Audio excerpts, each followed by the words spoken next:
Highlighted বিষয় যেমন 120 হার্জের মতো একটা 3D curve AMOLED display, Helio Z99 ultimate একটি প্রসেসর, সর্বোচ্চ 16GB পর্যন্ত র্যাম উইথ 108 মেগাপিক্সেলের ট্রিপল ক্যামেরা সেটআপ, তার সাথে তো NFC সুবিধাও রয়েছে। এই সবকিছুই পেয়ে যাবেন আপনি অফিসিয়ালি 26,999 টাকায়। কিন্তু এ ধরনের স্ক্যামে অনেকে অবশ্যই পাড়া দিয়ে দিয়েছে, হয়তো আপনিও পাড়া দিতে চলেছেন। ইন্ট্রোর মায়ের বাপ মেন ভিডিওতে আসা যাক। আমি এতক্ষণ কথা বলছিলাম ইনফিনিক্স নট 14 এর স্মার্টফোনটিকে নিয়ে, যেটি বর্তমানে 8256 এই ভেরিয়েন্টে বাংলাদেশে পাওয়া যাচ্ছে 26,999 টাকায়। কিন্তু এই টাকায় আমাদের কি কি অফার করছে তা একবার জানা যাক। ফার্স্ট অফ অল ডিজাইন নিয়ে বলে স্মার্টফোনের ব্যাকে যেটা দেখতে পাচ্ছেন সেটা হচ্ছে আপনার ভিগান লেদার। তার পাশাপাশি কিন্তু আপনার অবসিডিয়ান ব্ল্যাক একটা অপশন অ্যাভেলেবেল থাকবে, যার ব্যাকে উপরের দিকে প্রোভাইড করেছে তাদের স্কয়ার ক্যামেরা মডিউলটি, যেখানে ডিসপ্লে হিসেবে থাকছে আপনার 6.78 ইঞ্চি মাপের একটি 3D কার্ভ অ্যামোলেড ডিসপ্লে, যাতে 120 হার্জের রিফ্রেশ রেটের পাশাপাশি থাকছে 1300 নিটসের পিক ব্রাইটনেস। তবে ডিসপ্লেটি আপনার ফুল এইচডি প্লাস রেজলিউশন হওয়ায় মোটামুটি যথেষ্ট আমি কালার পাঞ্চিই বলবো। তার পাশাপাশি কালার ক্যালিব্রেশনও মোটামুটি ঠিকঠাক, আর ডিসপ্লেটি কিন্তু প্রোটেকশন করার জন্য থাকছে কিন্তু কর্নিং গোরিলা গ্লাসের প্রোটেকশন। অল ওভার ডিসপ্লে নিয়ে বললে সেক্ষেত্রে আমি বলবো যে মোটামুটি পারফেক্ট একটা ডিসপ্লে প্রোভাইড করেছে। বাট অ্যান্ড্রয়েড 14 এর সাথে রান করা স্মার্টফোনের ব্যাক এন্ডে কিন্তু থাকছে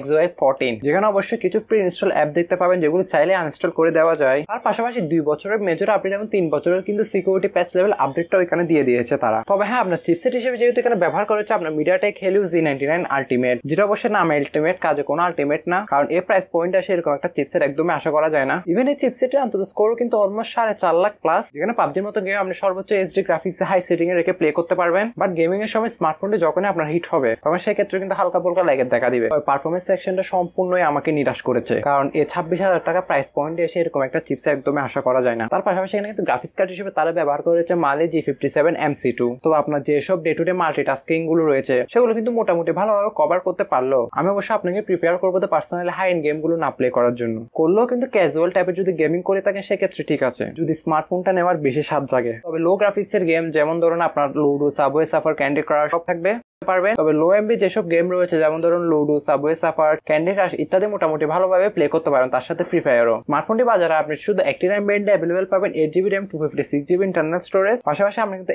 8GB পর্যন্ত আরো ভার্চুয়ালি র্যাম এক্সপেন্ডেবল করতে পারবেন, যেটা অবশ্য রিয়েল লাইফে তেমন কোনো কাজে আসে না। স্মার্টফোনটি ব্যাকে আসলে থাকছে ট্রিপল ক্যামেরা সেটআপ, যেখানে প্রাইমারি ক্যামেরা হিসেবে থাকছে 108 মেগাপিক্সেলের মেন ওয়াইড সেন্সর, দেন রয়েছে 2 মেগাপিক্সেলের একটি ম্যাক্রো, দেন সর্বশেষে থাকছে একটা AI লেন্স। বলতে গেলে কাজের সেন্সর একটাই, সে 108 মেগাপিক্সেলের ক্যামেরাটি, যার ফ্রন্ট আসলে পেয়ে যাবেন 32 মেগাপিক্সেলের একটি central puncture selfie camera. Selfie camera দ্বারা 1080p 30fps ভিডিওগুলো শুট করতে পারলো। ব্যাক ক্যামেরা দ্বারা কিন্তু আপনি সর্বোচ্চ 2K 30fps ভিডিওগুলো শুট করতে পারবেন। আর যদি ক্যামেরা কোয়ালিটি নিয়ে আমি কথা বলি, আপনি আউটডোর লাইট কন্ডিশনে মোটামুটি ভালো ভালো ছবিগুলো ক্যাপচার করতে পারবেন। তবে কিছু ক্ষেত্রে আপনার ছবিগুলো ওভার স্যাচুরেটেড করে তুলে, মিন্স আপনার একটু কালার বুস্টেড দেখা দিবে ছবিগুলোতে। দেন পোর্ট্রেট মোডে ছবিগুলো তোলার ক্ষেত্রে এজ ডিটেকশনের একটু ঘাটতি দেখা দিবে, বাট ছবির যে ডাইনামিক রেঞ্জটা ছিল সেটা কিন্তু মোটামুটি ভালোভাবে কভার। ওভারঅল ক্যামেরা পারফরমেন্সটা আমি এভারেজ টাইপের রেজাল্ট দিব। আর এই সম্পূর্ণ স্মার্টফোনটি কিন্তু ব্যাকআপ করার জন্য থাকছে 5000 mAh এর ম্যাসিভ একটি ব্যাটারি, তার সাথে কিন্তু বক্সে প্রোভাইড করেছে 33 ওয়াটের একটি ফাস্ট চার্জার। তবে এই স্মার্টফোনটি যে পাওয়ার ম্যানেজমেন্ট চিপটা ইউজ করেছে মিন্স X1 চিতা, এটি মূলত আপনার পাওয়ার কনজাম্পশনটা একটু কম করে, তার পাশাপাশি যে হিটিংটা রয়েছে সেটাও কিন্তু একটু কম করে, যার ফলে আপনি 1.5 দিনের মতন কিন্তু ব্যাটারি ব্যাকআপ স্মার্টফোনটি থেকে ইজিলি পেয়ে যাবেন, ওটাও নর্মাল ইউজে। দেন স্ক্রিন অন টাইমও পেয়ে যাবেন আপনি 8 আওয়ার্স এর মতন। আর এই সম্পূর্ণ স্মার্টফোনটির ওজন করা হয়েছে 176 গ্রামের, থিকনেস করা হয়েছে কিন্তু 7.75 মিলিমিটার। স্মার্টফোনটির উভয় দিক কার্ভ হওয়ায় কিন্তু আপনি ইনহ্যান্ড ফিলও যথেষ্ট ভালো পেয়ে যাবেন। আন্ডার ডিসপ্লে ফিঙ্গারপ্রিন্ট সেন্সরের সাথে আসা স্মার্টফোনটিতে কিন্তু পেয়ে যাবেন কিছু এজেন্সিয়াল সেন্সর। তবে অল ওভার আমি বলবো যে স্মার্টফোনটা একটা